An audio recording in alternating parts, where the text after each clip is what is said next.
अनुभूति तुम्हें निजे अनुभव कर मु कौन अनुभूति कहबी एभली बिना अपेक्षार महासमावेश क्वचित देखा जाए ये अपूर्व समावेश रे अंशग्रहण करी मु निजे मो पापर प्रायश्चित करुँच भावुची जदि किसी पाप मु करिछि आपण माने समस्ते एकाठी हेले केते उत्साह हुए एकाठी हेले किभली भावे आम निज भितर थिबा साहस और सामर्थ्य को आम आविष्कार करूँ तार ये गोटे ज्वलंत प्रमाण ये गोटे कार्यक्रम यदि सरकारी भावे हो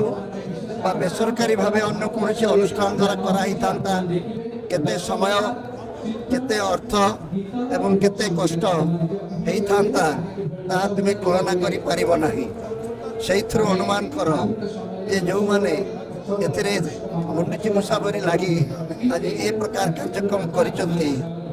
भितर ए साहस ए शक्ति ए समर्पण भाव